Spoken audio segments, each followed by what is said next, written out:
Boa tarde, sou Maísa Rebelo Crestani, primeira prenda juvenil da terceira região tradicionalista. E diante do tema proposto, eu escolhi falar sobre o florescer da mulher gaúcha, histórias e tradições da minha família, no qual eu abordarei os aspectos folclóricos referentes ao período menstrual. Eu escolhi esse tema por entender ser um período ímpar e tão importante para a vida feminina. Então, para abordar esse tema, eu conversei com a minha família. Eu conversei com a minha avó, com a minha mãe e com as minhas irmãs. E conversando com a minha avó, ela me falou que a questão da menstruação era algo muito reservado e que as meninas, elas muitas vezes não tinham entendimento sobre o que estava acontecendo. E quando acontecia, só depois de um tempo, a mãe vinha e falava para suas filhas que tinha acontecido o Chico e que ela teria que ter muitas coisas para fazer para não ter problemas nesse período. E ao falar com a minha avó, eu notei que em nenhum momento ela citou o nome menstruação, e sim ela usou outros termos. Então eu fui procurar mais sobre isso e eu descobri as nomenclaturas, que são uma forma de se falar sobre a menstruação sem usar o nome menstruação. Então nós temos boi nas propriedades rurais, paquete ou paquetá nas grandes cidades, ou ainda molho pardo, fita vermelha, o time entrou em campo, colorado, purgação do mês, entre tantos outros. E esses, eles eram utilizados entre as mulheres, só entre as mulheres. E ainda conversando com a minha avó, ela me citou as crendices e superstições, o que a menina deveria ou não deveria fazer nesse período. Um exemplo era não lavar o cabelo, porque se a menina lavar o cabelo, ela vai ficar louca. Outro exemplo também era não comer uva, tomar vinho, porque vai dar hemorragia. Não andar de pé descalços ou descansar em pedra quente, porque vai dar cólica. E também alguns tabus, o que a menina não deveria fazer, como não ferver o leite porque ele vai azedar, não fazer pão porque a massa não vai crescer, não bater maionese, porque se a menina bater maionese vai desandar. E também uma coisa que eu tive muita curiosidade, eu achei bem diferente, é que ela não poderia pegar uma criança no colo, porque se a menina pegasse uma criança no colo, essa não iria dormir à noite. Não fazer a cama de recém-casados, porque se ela fizesse, o casamento não ia durar. E ainda conversando com a minha avó, ela citou as simpatias, essas que tinham o objetivo de descer o fluxo menstrual, como a que eu alcancei para a simpatia de Nossa Senhora Aparecida, onde você deveria acender uma vela para Nossa Senhora, você iria ler a oração e dizer 3 vezes, alcançai graça imediata. Se essa simpatia se concretizasse com você, então você deveria divulgar ela para as outras pessoas. A minha avó também, com esse mesmo objetivo, ela me falou sobre os remédios, que são o água inglesa e o saúde da mulher. O água inglesa, ele é um medicamento fitoterápico, então ele tem uma mescla de chás e ele tem um gosto bem amargo, segundo a minha avó. O saúde da mulher, ele serve como um regulador menstrual. Já conversando com a minha mãe, ela falou que as meninas, elas vão entender a menstruação de diferentes formas. Para umas parece que o mundo vai acabar, outras ficam muito felizes e tem as que ficam preocupadas.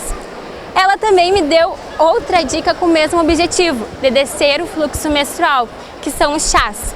Segundo ela, essas dicas eram muito frequentes porque as meninas, elas não tinham entendimento sobre a menstruação. E quando acontecia, uma das coisas que eram ditas é que teriam os períodos de mês e mês. E se não acontecesse, o sangue menstrual iria subir para a cabeça e ela iria ficar louca.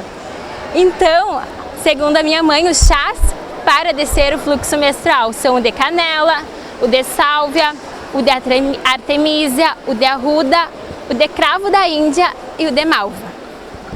Já conversando com as minhas irmãs, elas têm outras percepções. Segundo a minha irmã Tanise, minha irmã mais velha, ela pensa que a menstruação, ela muda sim, muito a tua vida, porque é o marco da menina, para a mulher, que gera angústia porque tu não sabe o que está acontecendo com o teu corpo e qual é o teu lugar no meio familiar, porque tu não é mais uma criança. Para minha irmã Thaís, ela pensa que toda menina sonha com a primeira menstruação, pois é o marco para o teu desenvolvimento, porque a partir de agora tu não é mais criança, tu é uma mulher. E elas me falaram sobre as cólicas, as tão temidas cólicas.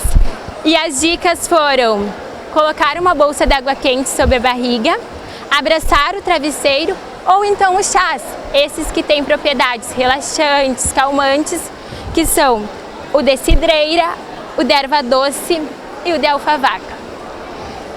Conversando com a minha família, eu entendo que a menstruação, ela é sim o marco do nosso desenvolvimento, mas é um período normal, é um período que representa a saúde da mulher. E a partir desse momento que nós, meninas, mulheres, iremos ter mais cuidados com nós mesmas. Ao falar então com as meninas da minha família, eu notei, principalmente a minha avó, que ela tinha medo dos homens saberem dessa menstruação. Então, não saindo do campo familiar, eu fui conversar com os homens da minha família. Segundo meu avô, é algo muito reservado da mulher que ela deve guardar para si. Para o meu pai, significa a vida, pois é a partir desse momento que você pode gerar um filho. E para o meu irmão Daniel, ele acha que é essa passagem da menina para a mulher. Para nenhum deles é algo normal de se falar no seu cotidiano. Porém, o meu irmão Daniel, ele fala que os jovens de hoje conversam mais abertamente sobre esse assunto. Então, eu percebi que houve uma evolução do pensamento social, pois o pensamento da minha avó, do meu avô, são diferentes do pensamento que eu e o meu irmão temos sobre a menstruação. Porém, há de se perceber que esse folclore ele está vivo, pois ele está sendo passado de geração em geração, de pai para filho, de mãe para filha. Ao perceber que a minha família, ela conhece, ela sabe sobre esse folclore, eu tive a curiosidade de saber se outras meninas conhecem e praticam algum desses conhecimentos. Então eu fiz duas tabulagens de dados, uma com meninas da minha escola, elas não são tradicionalistas, e outra com prendas da minha região tradicionalista. E eu obtive o seguinte resultado: com as meninas da minha escola, 66% não conhecem, não tomam nenhum desses cuidados, e 34% sim. Já com as meninas da minha região tradicionalista, foi o seguinte resultado: 58% não e 42% sim. Tomam algum cuidado, conhecem. A porcentagem ela não foi muito grande, porém a gente percebe que ainda hoje esse folclore ele está vivo, ele está presente, ele está sendo passado de geração em geração. Uma coisa que me veio muito a curiosidade de saber é a visão médica sobre esse assunto. Então eu entrevistei a doutora Araci Cunha de Oliveira. Ela é médica ginecologista e obstetra de minha cidade. E eu perguntei para ela se os cuidados que eu questionei as jovens de minha pesquisa, se eles eram necessários ou não. Segundo ela, são todos tabus e crenças familiares. Nenhum deles é preciso. O que ela diz para as jovens é que elas tomem cuidados da sua saúde, mas que continuem suas atividades normalmente. E ela percebe que as mães, elas seguem passando os velhos costumes que aprenderam para suas filhas. Então, esse folclore, ele ainda está vivo, principalmente na minha comunidade. Eu percebi que houve, sim, uma evolução. Nós temos primeiro os povos primitivos das Índias charruas, que faziam marcas na sua face, as índias, quando acontecia a menarca, para dizer que estavam disponíveis como mulher. Depois nós temos os bailes debutantes, que nada mais era do que dizer que esta menina estava pronta para a maternidade, em consequência para o matrimônio. E muitas vezes também foi uma forma de manter a mulher em seu anonimato. Era vergonhoso a forma de se tornar mulher.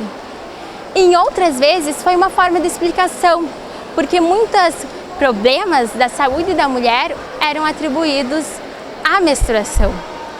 Porém, eu percebo o quanto esse folclore ele é vivo e ele é presente. Porque por mais que a gente tenha explicação, quem nunca fez, quem sabe algum desses conhecimentos, por mais que a gente saiba que em concordância com a medicina eles não são necessários, o folclore, esses costumes familiares teimam em viver. Então o nosso folclore gaúcho, da mulher gaúcha, permanece vivo. Queria agradecer a atenção de vocês, entregar as lembranças da minha mostra e dizer que estou à disposição para qualquer... Fiquei nervosa.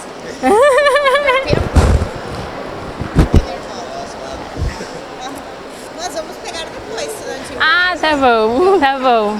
Alguém tem pergunta? O tempo ele é pequeno, assim, com tudo, mas tomara que a mensagem que eu preparei para vocês tenha conseguido passar. Obrigada.